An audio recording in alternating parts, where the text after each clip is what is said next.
Graças a Deus, irmãos. Boa noite a todos, tudo bem com vocês? Glória a Deus por esse louvor, por esse momento. Deus tem algo reservado para você essa noite, amém? Para quem não me conhece, eu me chamo Paulo. Estamos aqui servindo essa casa já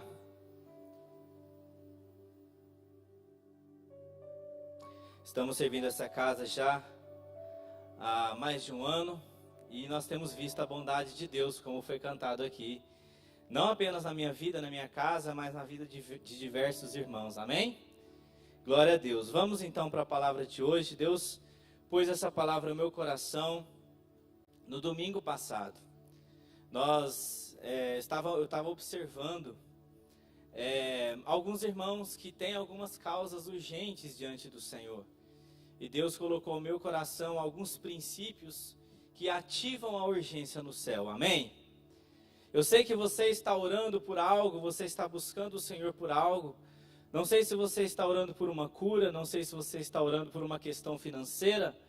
Eu não sei se você está orando por um projeto ou por uma conversão, mas Deus nessa noite, Ele vai te ensinar através da palavra dEle alguns princípios na Bíblia que vão acionar essa urgência no céu, amém? Existem algumas ações que cabem ao homem fazer. Se Deus quisesse pela sua soberania fazer tudo, Ele fazia, não é assim? Amém? Se Ele quisesse fazer pela sua soberania, Ele fazia tudo. Mas Deus, Ele é tão lindo, que Ele nos envolve nas suas obras, Ele nos envolve nos seus mistérios, amém? Ele quer que você faça parte da obra que Ele tem aqui nesse lugar. Ele quer contar com você, Ele quer contar com a sua casa. Amém? Vamos abrir a Bíblia em Abacuque, capítulo 2, a partir do versículo de número 1. Abacuque, capítulo 2, versículo de número 1.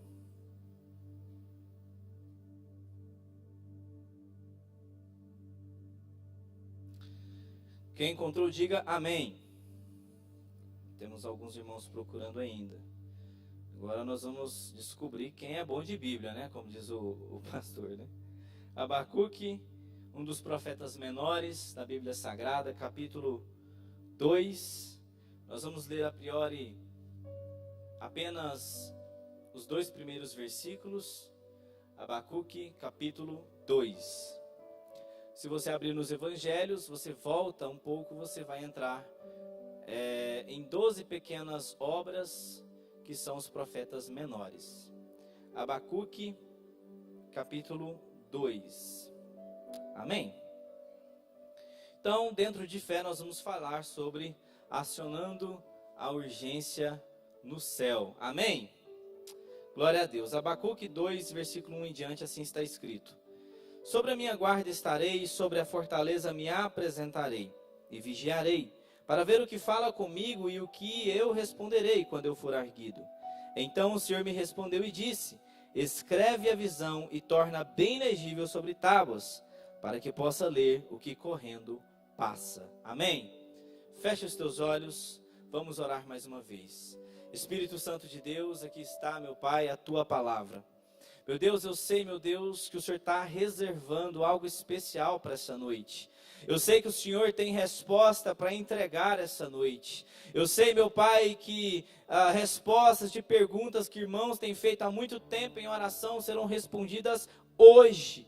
Eu sei, meu Pai, que o Senhor conta as nossas lágrimas. Eu sei que o Senhor acompanha a oração dessa igreja.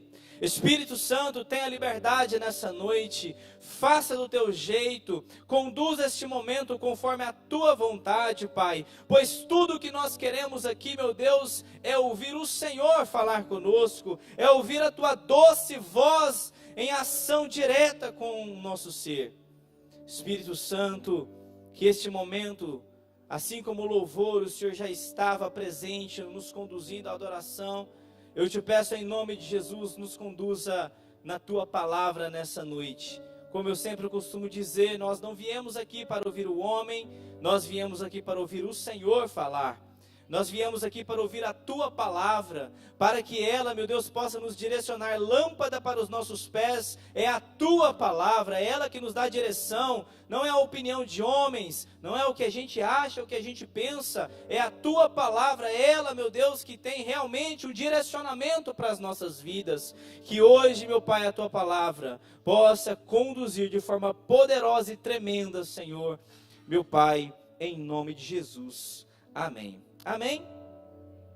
Muito bem, na vida é comum nós depararmos com aflições, com lutas, com batalhas, com situações difíceis. Hoje, por exemplo, talvez você que está me ouvindo passou por uma situação difícil no seu trabalho.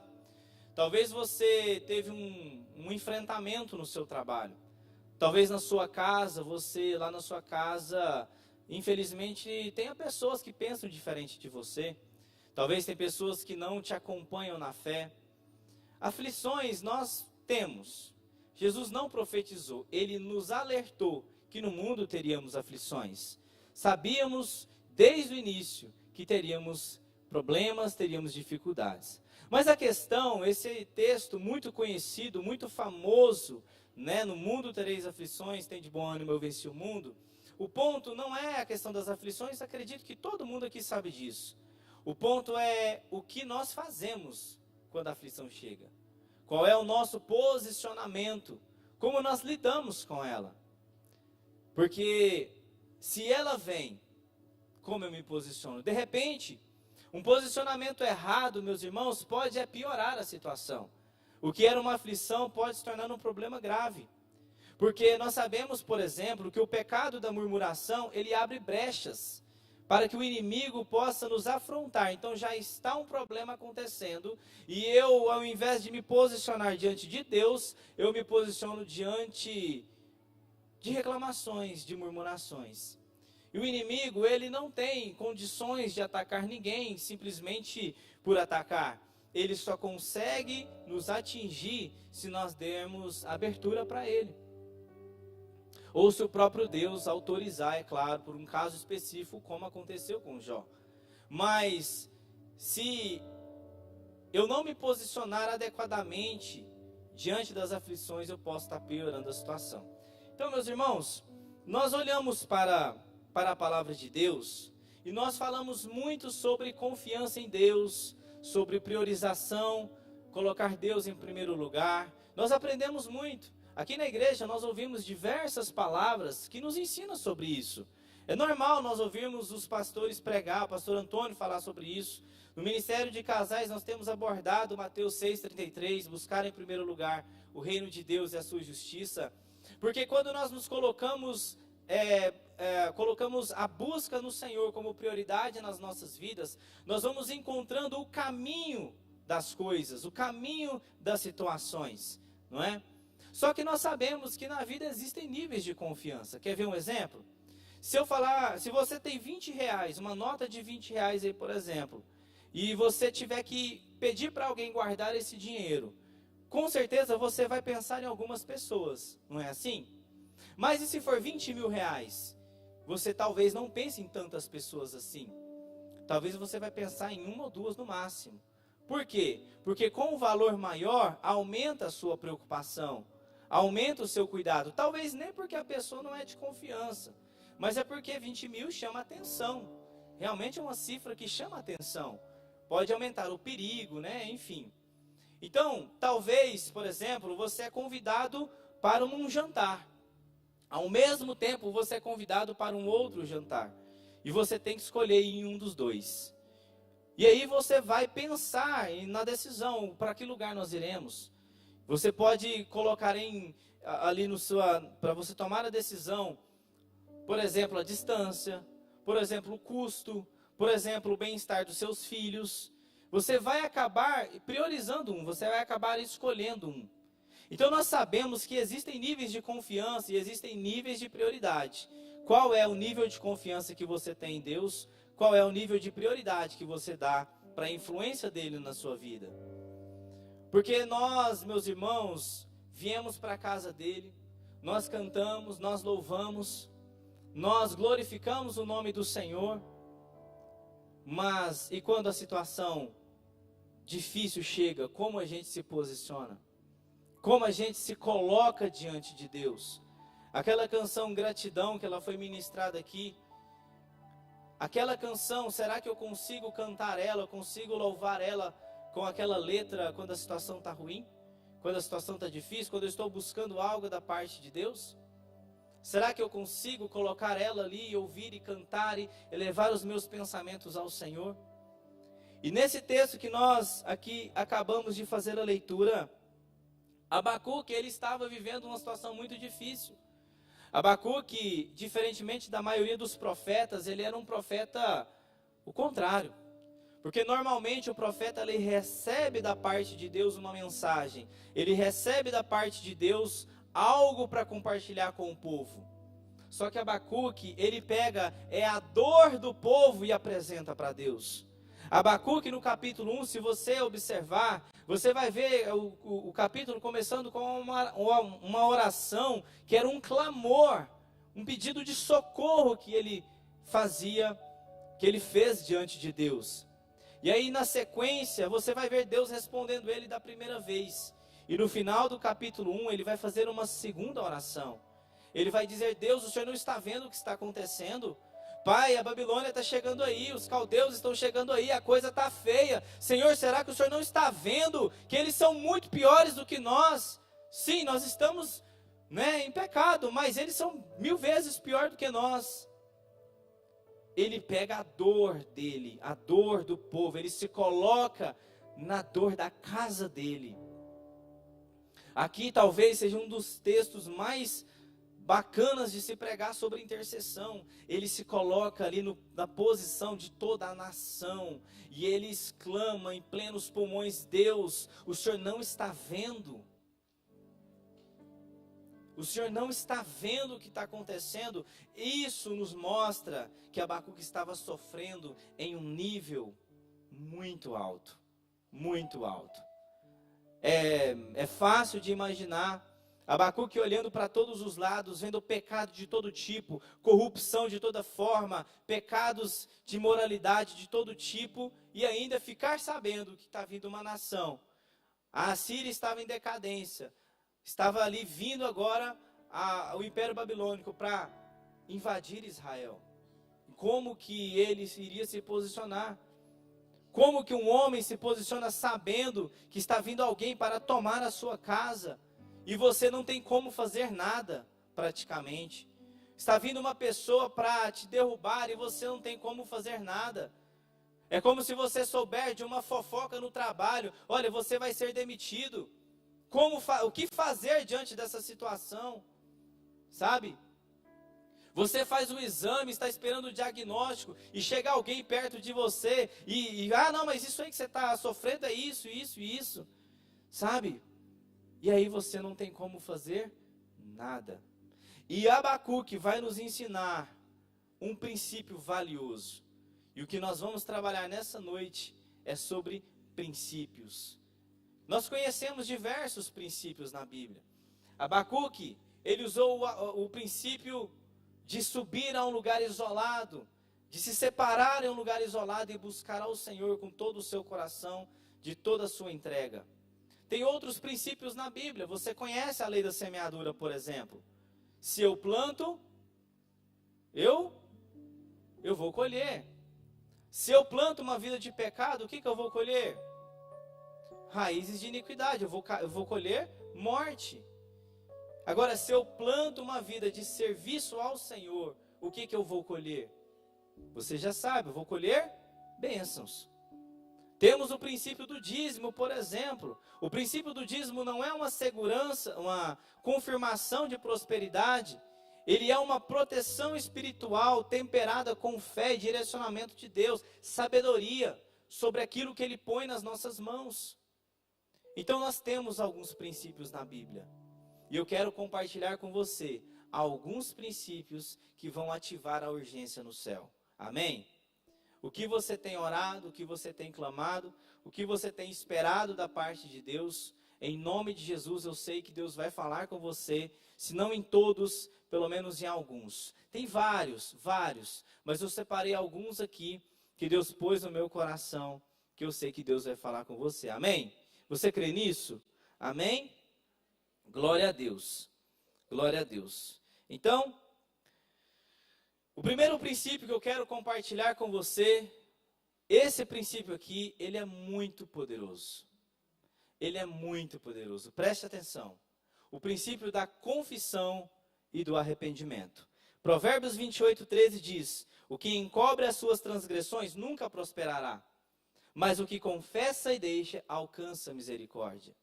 A falta de confissão basicamente trava a sua vida financeira. Simples assim. Olha o que o autor diz: o que encobre as suas transgressões nunca prosperará. O que não confessa não prospera.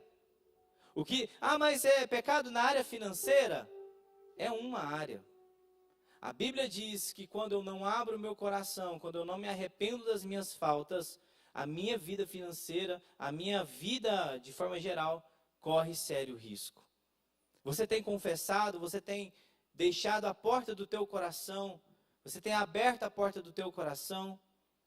Isso é muito importante, meus irmãos. É muito sério isso. Olha o que diz, por exemplo, em Joel capítulo 2, versículo 13.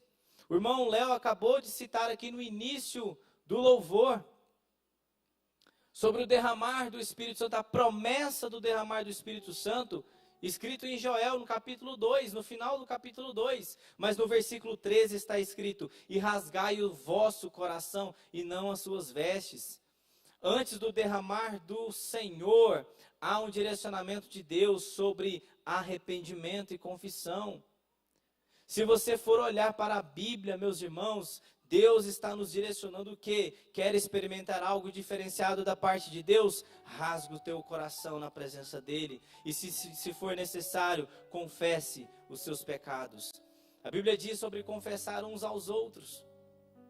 O problema é que a gente guarda, a gente fecha a porta do nosso coração e sofremos sozinho. Nossa, mas o que vão pensar? Não, vão pensar, vão mesmo, mas depende para quem a gente confessa. Se dependendo do nível do que você precisa abrir o seu coração, temos aqui diversos pastores que você pode marcar um momento e você simplesmente puxar a capivara ali, confessar os seus pecados e se arrepender. Essa mensagem não é de exortação, eu só estou compartilhando com você o princípio da confissão e do arrependimento. Se a palavra está dizendo que se eu deixar de encobrir os meus pecados, confessar, eu vou alcançar misericórdia. E o exemplo que o autor dá é a questão da prosperidade. A confissão e o arrependimento atrai então a prosperidade. Talvez a dificuldade de avançar, de crescer no trabalho, não estou afirmando que é isso. Pode ser isso. Como está o seu trabalho? Como está a sua vida financeira? Acredito que todo mundo deseja um crescimento profissional. Acredito que todos buscam uma evolução salarial. Talvez esse princípio é para você. Confissão e arrependimento. Amém? Em segundo lugar, o segundo princípio que eu quero compartilhar com você é a santificação intencional. Josué capítulo 3, versículo 5 está escrito: santificai-vos, pois amanhã farei maravilhas no meio de vós. O Senhor está conduzindo Josué para a travessia do Rio Jordão. Estavam ali nos finalmente para tomar posse da terra prometida. E Deus fala para Josué: olha, prepara o povo. Prepara o povo porque essa preparação é para que possam atravessar o rio e tomar posse. E aí Deus, esse texto muito conhecido: santificai-vos, porque amanhã fará o Senhor maravilhas no meio de vós. Sabe como era essa santificação? O que nós ensinamos sobre santificação na igreja? Santificação é separação do mundo, e uma vida ali próxima ao Senhor, vida de obediência, não é assim? É desligamento total das vontades da carne, dos desejos da carne. E a santificação, meus irmãos, nesse tempo aqui, era algo muito mais profundo. Era algo que envolvia até ações ali do cotidiano. Não era qualquer comida, até em relações íntimas, aqui foi privado. O povo tinha que estar completamente separado, literalmente, para o Senhor. Olha o tamanho desse sacrifício. É você parar tudo e falar: Deus, eu estou aqui para o Senhor. E a palavra diz: amanhã vou fazer maravilhas no meio de vós. Talvez você está esperando as maravilhas de Deus na sua vida. E Deus está falando para você: se santifique. Mas se santifique como? Num nível profundo de santificação, de dedicação na presença do Senhor. Não, mas no meu dia a dia não dá, na minha vida talvez é difícil. Sim, nós temos a nossa vida, nosso trabalho, né? Tem pessoas que têm empresa para cuidar, tem pessoas que têm muitas coisas para fazer no dia a dia. A santificação, você começa aqui, na sua mente. Você começa a elevar os seus pensamentos ao Senhor. Você começa a preparar os seus pensamentos ao Senhor. E todas as suas ações tem que estar temperada com a direção de Deus. Em todo o seu agir, em todo o seu caminhar, o Senhor tem que estar à frente de você. É você colocar o Senhor em tudo no seu dia a dia. Então, o segundo princípio que eu quero trazer para você é isso. Em Hebreus 12:14 diz que sem santificação ninguém verá a Deus. Irmãos, diante de uma luta, tudo que nós precisamos, tudo que nós sonhamos e queremos é o quê? Ver a Deus, saber que Ele está conosco.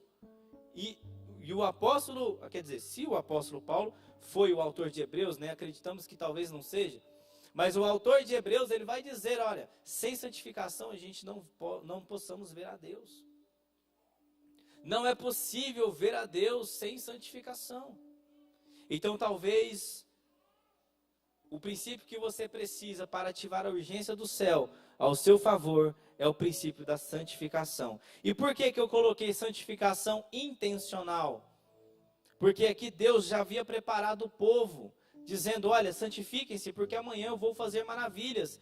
Deus está falando com você essa noite, se separe para mim, para você ver o meu agir dentro dessa área que você está esperando. Se separe para mim, para você ver a minha mão entrando com providência nessa área que você está orando. É você se preparar de forma intencional. É você se separar de forma intencional. A santificação é um direcionamento que vale para todo o tempo na nossa vida. Não, mas agora eu estou diante de uma causa urgente e eu vou me separar de forma diferenciada. Vou cortar ali os excessos de entretenimento, vou cortar ali todos os tipos de excesso e vou estar na presença do Senhor. Stranger Things lançou ontem, né? Pessoas que pararam a sua noite para assistir a 5ª temporada. Imagina, Deus está falando com o seu coração. Olha, é para você cortar. Ele não falou comigo não sobre Stranger Things, viu gente? É só com vocês, tá? Mas brincadeiras à parte, talvez o princípio que Deus está falando com você é da santificação. Amém? Então vamos para o terceiro princípio. Abra, por favor, em Atos 16, versículo 25.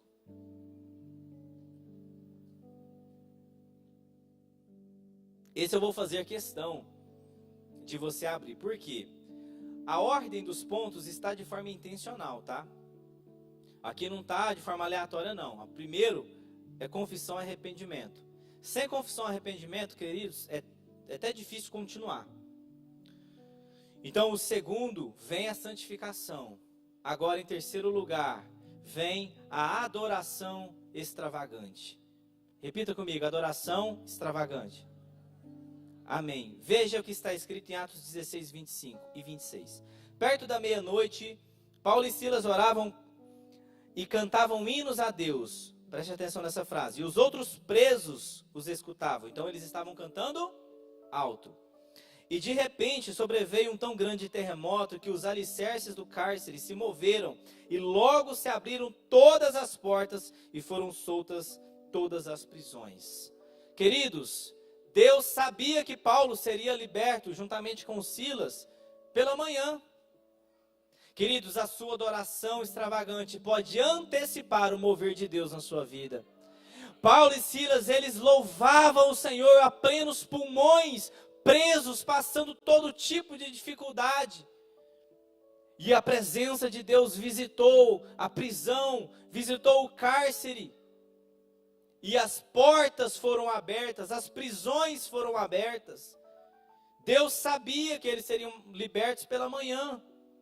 Mas Deus está aqui essa noite te dizendo isso, a tua adoração extravagante. Extravagante é uma adoração sem reservas, é uma adoração sem você se preocupar com o que vão pensar de você, é você se entregar por completo na presença de Deus. Pode antecipar a resposta de Deus na sua vida. Por quanto tempo você está orando? Por quanto tempo você está buscando? Por quantos anos você está orando? Talvez é hora de você fazer uma adoração que você nunca fez antes. Nós brasileiros, a nossa cultura, nós temos esse mau hábito de quando o louvor está aqui se sacrificando, dando tudo de si, a gente fica parado olhando. É duro dizer isso, é duro ouvir isso, vale para mim também. Irmãos, eu amo ver os clipes dos africanos louvando a Deus, é lindo de ver, eu me sinto com vergonha. Eles ficam horas louvando, haja voz, né? Haja garganta, né? Ministério de louvor, ficar horas. Vocês já viram como é que é o momento da oferta deles? Irmãos, o momento de dízimo e oferta, o que eles têm, eles vão dançando, pulando, cantando até o gasofilácio. Talvez a gente não está vendo grandes coisas, o favor de Deus em nossas vidas, porque nós estamos cultos demais. Estamos religiosos demais. Aqui é lugar de você rasgar o teu coração. Aqui é lugar de você abrir o teu coração. Se você quiser gritar, grite. Em Salmos nós vamos ver pessoas louvando a Deus com gritos. Em Salmos nós vamos encontrar pessoas louvando a Deus com palmas. Sim, é de Deus bater palma. Glória a Deus. Amém? Nós vamos ver a adoração, meus irmãos, com uma entrega diferenciada. Você quer ver o negócio ficar mais apertado ainda? 2 Crônicas, capítulo 20, versículo 21 e 22. Tá vendo que o negócio vai apertando? Começa ali com a confissão e arrependimento. E agora nós chegamos na santificação. E agora na adoração.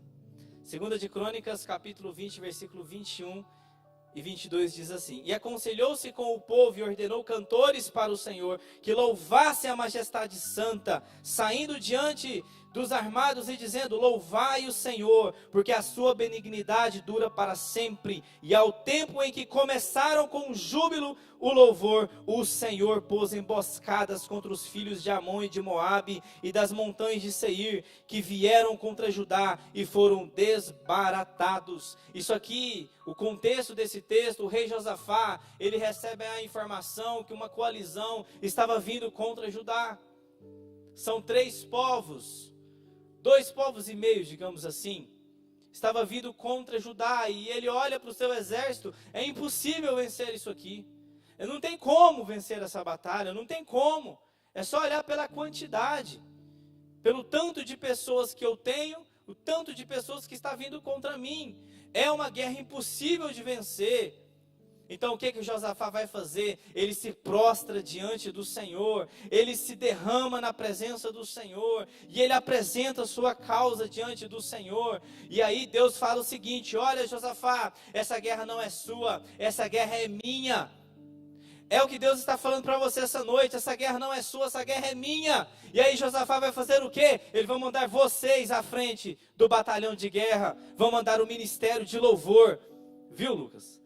vão mandar o ministério de louvor à frente do batalhão de guerra, e eles começam a louvar ao Senhor, eles começam a cantar ao Senhor, eles começam a adorar o Senhor, e aí eles veem os inimigos, eles se degladiarem contra si mesmos, um espírito de confusão invade o inimigo, e eles morrem, e eles não precisam tirar a espada para a guerra, eles chegam lá e eles veem o favor de Deus em prol de Judá. É assim que Deus nos faz com a gente, meus irmãos, é você se dobrar diante do Senhor, você adorar com todo o seu coração, e é você entender que as suas batalhas não são suas, as batalhas que você está vivendo é de Deus, para a glorificação do nome dEle, e todos vão ver Deus agindo ao teu favor em nome de Jesus.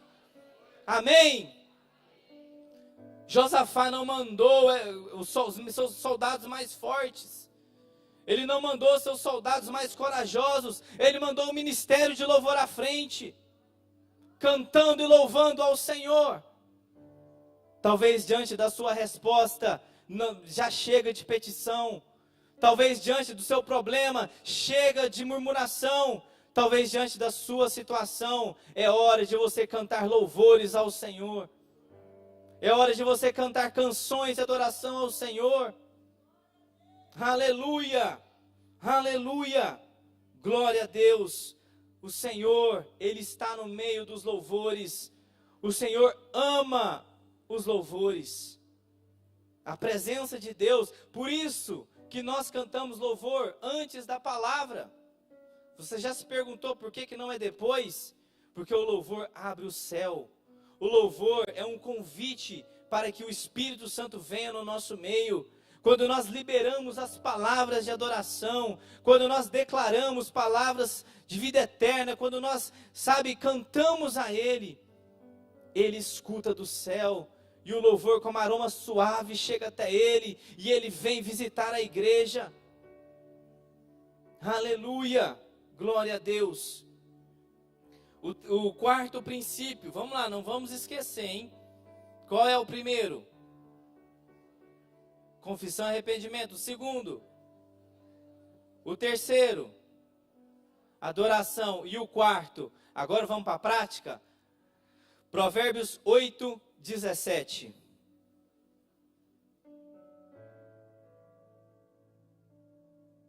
A oração de madrugada. A oração de madrugada. Olha o que o texto diz. Eu amo os que me amam. Maravilha. Você ama a Deus? Amém. Então, Deus te ama também. Ok. Agora o texto diz, os que de madrugada me buscam, me acharão. Você está esperando algo de Deus? Você está procurando Deus? Está aí a resposta. Está aí o horário que você vai encontrar. Aleluia, é forte. Irmãos, um dia eu estava pesquisando. Você sabia que se você ficar a noite sem dormir, você diminui sua expectativa de vida? A ciência diz isso. Se você perder noites de sono, você diminui sua expectativa de vida. O sono, nós precisamos dormir. Nosso corpo foi projetado para a gente dormir. Nós precisamos descansar. Quando você abre mão do seu sono, olha o tamanho da entrega. Você está basicamente matando um pouquinho de você por amor ao Senhor. Você acha mesmo que Ele não vai te encontrar? Você acha mesmo que Ele não vai te responder?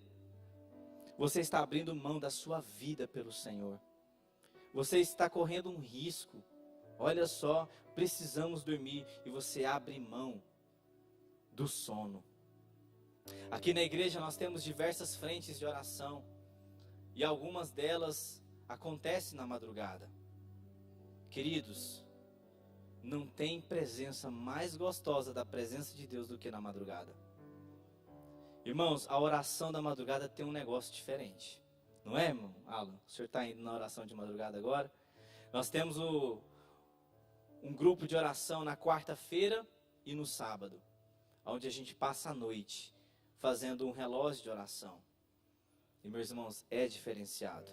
Olha, Marcos 1,35, e levantando-se de manhã muito cedo, estando ainda escuro, saiu e foi para um lugar deserto e ali orava. Marcos 1,35. Esse texto está falando de Jesus. E aqui o negócio aperta mais ainda. Porque Jesus, além de orar de madrugada, ele era alguém de monte. A oração de madrugada. E ainda Jesus era uma pessoa de monte. O louvor estava abençoado no aniversário da igreja? Sim ou não? Sim ou não? No monte, antes do dia do aniversário, os líderes do ministério estavam lá, clamando ao Senhor na madrugada, pelo derramar dele aqui na igreja. E nós vimos a maravilha que foi, a presença de Deus que foi. Então, meus queridos, não é nenhum favor, não é nenhuma graça. A oração de madrugada é uma rendição que eu faço diante do Senhor e falo: Deus, eu estou abrindo mão tudo de mim para que o Senhor venha e faça as tuas maravilhas. Amém? Em Jó capítulo 8, versículos 5 e 6, mas se tu de madrugada buscares a Deus e ao Todo-Poderoso pedires misericórdia, se fores puro e reto, certamente logo despertará por ti e restaurará a morada da tua justiça. Em outro lugar nós vamos observar que de madrugada, meus irmãos, é onde acontece a visitação de Deus. Então, você está buscando a Deus diante de uma causa. Talvez você não está com uma causa na área da saúde, mas talvez na área financeira. Está aí o segredo do sucesso, digamos assim. A oração de madrugada. E por último, para fechar, o quinto princípio que eu quero compartilhar com você, preste atenção, a oração do sacerdote. Lá em 1 de Samuel, capítulo 1, versículo 17, está escrito: então respondeu Eli e disse: vai em paz, e o Deus de Israel te conceda a tua petição que lhe pediste. Ana, você conhece a história, o sonho dela era ser mãe. O sonho de Ana era ser mãe. E ela orava, e ela buscava, e ela chorava, e ela passava por humilhação, e ela passava por constrangimento, e ela orava, porque uma mulher que não tinha filhos naquele tempo era um problema. Não, ela está em pecado. Além de estar sofrendo, ainda era injustamente julgada. E a palavra vai contar no capítulo 1, aqui de 1 Samuel, que um dia o pastor da igreja, o sacerdote Eli, a viu orando. Ele chegou a confundir, pensando que ela estava bêbada. E quando ele percebeu que ela não estava bêbada, o sacerdote disse que o Deus de Israel conceda o que você está pedindo. Irmãos, a oração do sacerdote faz a diferença na sua vida. É por isso que o diabo, quando você está passando por situação difícil, ele quer que você se isole. Ele não quer que você vá mais nas orações. Aqui nós temos frentes de oração quase todos os dias. Tem um sacerdote, tem uma liderança que ora com você, que está junto com você. O quinto princípio é a oração junto com o seu sacerdote.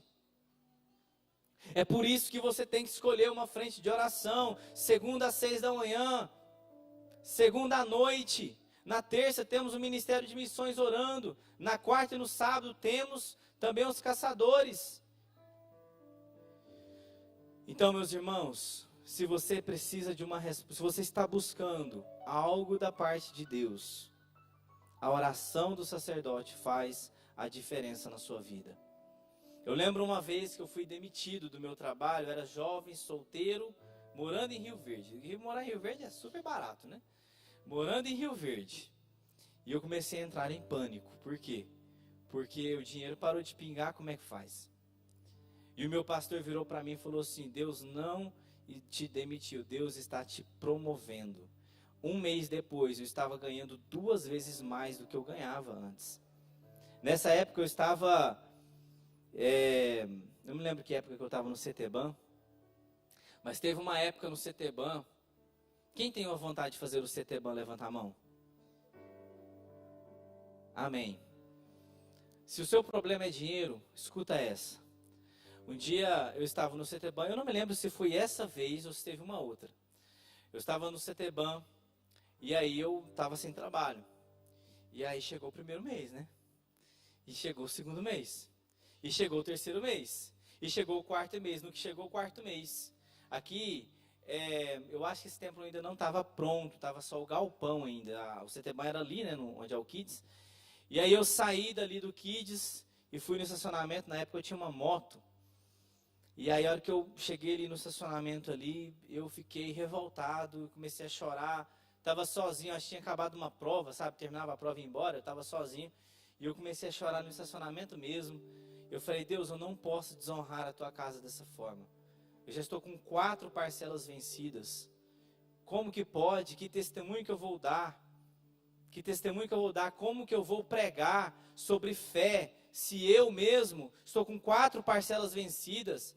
E aí, sem trabalho, aí a coisa piora, né? Porque aí não vai só o CETEBAN, vai um monte de outras coisas. E aí, estava ainda devendo a apostila, né? Eu vi o pastor Marcondes, eu corria dele. Né? O pastor Marcondes vinha ali, eu já desviava ali. E então, meus irmãos, naquela semana meu telefone toca. E uma pessoa diz assim, eu estava orando. E Deus me falou que a partir de agora, você não se preocupa com o seu CETEBAN, que eu vou arcar com o seu CETEBAN. Naquele momento, a minha dívida ali, ela ia parar de aumentar. Aí eu recebi uma ligação, eu tive o pagamento das apostilas, de tudo que eu estava devendo, e mais, negociei as 4 parcelas para o final, ou seja, em uma semana, a mão de Deus acabou com uma dívida de 4 parcelas do CETEBAN. Imagina para um jovem solteiro, dever 4 parcelas de uma faculdade. Qual que é o tamanho desse valor? Meus irmãos, dinheiro nunca foi problema e nunca será problema para Deus. E saiba disso. Então, meus irmãos, quero te dizer isso. A oração com o seu sacerdote, a oração com o seu líder faz a diferença. É por isso que quando nós estamos aprendendo sobre liderança na igreja, a gente ouve muito sobre orar com a equipe, né, pastor Francisco? Orar com a equipe. Por quê? Porque se a gente estiver separado, a gente está dando brecha para o inimigo talvez tentar uma divisão. Você não pode ficar longe do seu líder, de forma nenhuma. Em 2 de Reis, capítulo 6, versículo 17. E orou Eliseu e disse, Senhor, peço-te que abra os olhos para que veja. E o Senhor abriu os olhos do moço e viu. E eis que o monte estava cheio de cavalos e carros de fogo ao redor de Eliseu. Esse texto aqui, meus irmãos, Eliseu e seu discípulo num lugar, numa casa. E aí o discípulo dele olha pela janela, acorda mais cedo. Para fazer café, se fosse aqui em Goiás, né? Para fazer um café. E aí ele vê o exército inimigo em volta. Ele entra em pânico. Eliseu, nós vamos morrer. Aí o que aconteceu? Olha o tamanho do exército. O que Eliseu faz? Eliseu impõe as mãos no seu moço e fala, Senhor, abra os olhos dele para que ele veja. Irmãos, a oração do sacerdote abre a tua visão. A oração do sacerdote faz com que você veja o que você não está vendo. É por isso que o diabo odeia a submissão, a fidelidade. Porque se você for fiel à sua liderança, Deus abre os seus olhos. Deus faz você ver aquilo que você não estava vendo antes. Talvez você está caminhando hoje, você só está vendo aqui. Corra o mais rápido possível e procura a sua liderança, procura os pastores. Eu quero participar de um grupo de oração, eu quero participar de um momento de oração. Ah, eu tenho vergonha de pedir oração. Não, não tenha não. Pastor Francisco, ora por mim, eu estou com essa causa, eu estou com essa situação. Ora por mim, pede a ele para ele orar. Pastor Antônio, ora por mim. Pastor José Wilson, ora por mim. Irmãos, não tem nada a ver com, porque é o pastor. Não, é porque é princípio bíblico. O profeta abre a visão.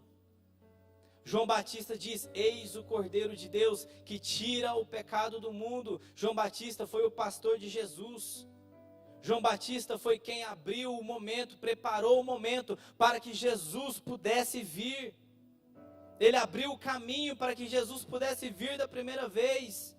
Se com o Senhor foi assim, por que comigo é diferente? Então vamos recapitular para a gente concluir. Primeiramente, meus irmãos, precisamos ter um coração que confessa e que se arrepende. E eu preciso te alertar, o acúmulo de falta de confissão pode me dar mais resistência contra a confissão e arrependimento. É um ciclo, presta atenção. No mundo espiritual, o acúmulo de situações não confessas vai gerando uma bola de neve. E o negócio vai ficando mais difícil.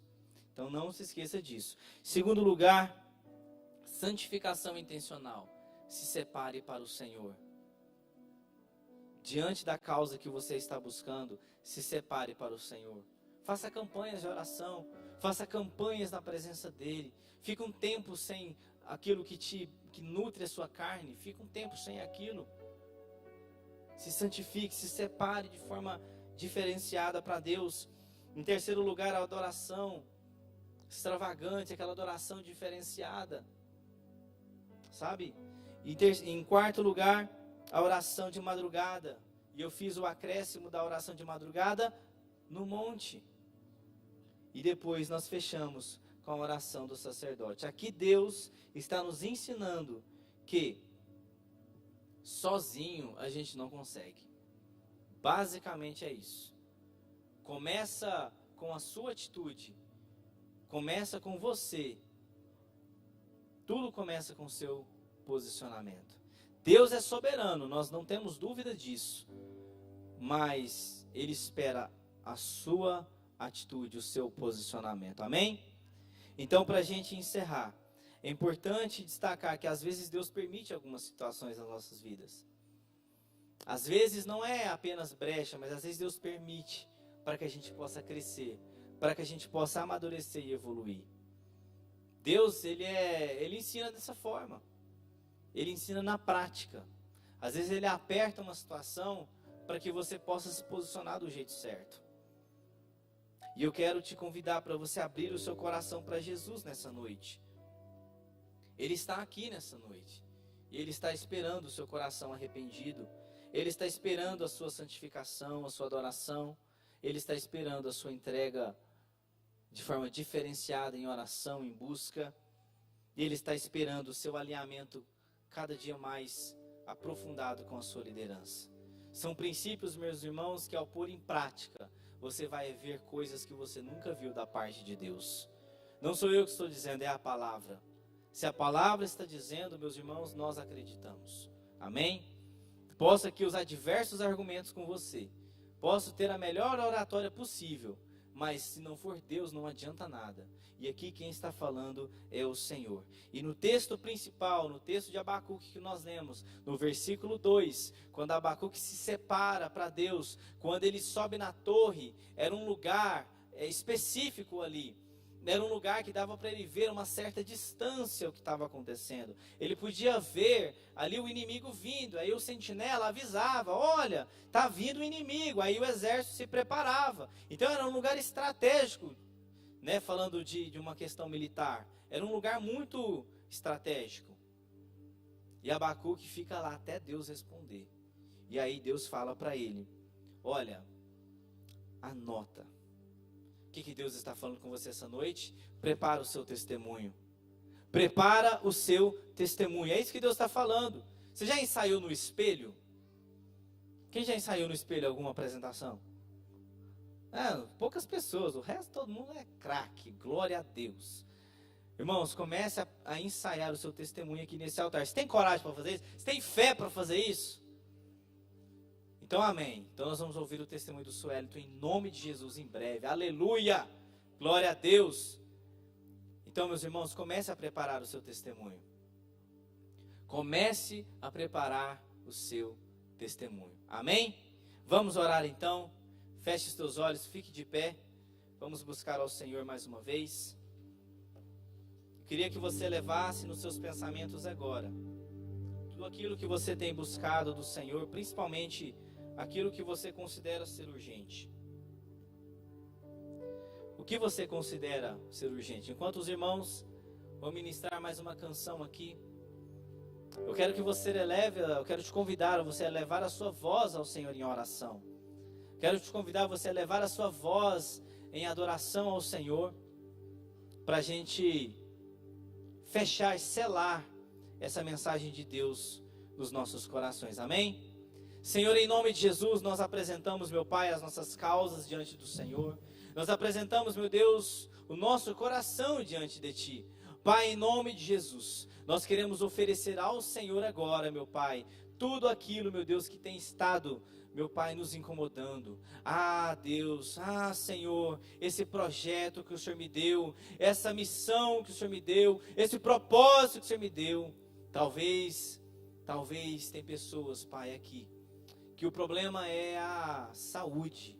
Talvez tem pessoas aqui que o seu clamor é a saúde, Pai, em nome de Jesus, meu Deus, assim como meu Pai, nós aprendemos nesses 5 princípios aqui. Eu te peço, visita o teu povo nessa noite, visita, meu Deus, a tua igreja nessa noite, Pai, em nome de Jesus, entrega as respostas que eles têm buscado, entrega, meu Deus, aquilo que eles têm clamado diante do Senhor. Pai, nós cremos na tua palavra, meu Pai, o Senhor não mente, meu Deus, a tua palavra é verdade, a tua palavra, ela é viva, ela transforma, ela renova, ela sara, ela cura, ela liberta. Senhor, em nome de Jesus, meu Pai, que os testemunhos possam começar a ser contados.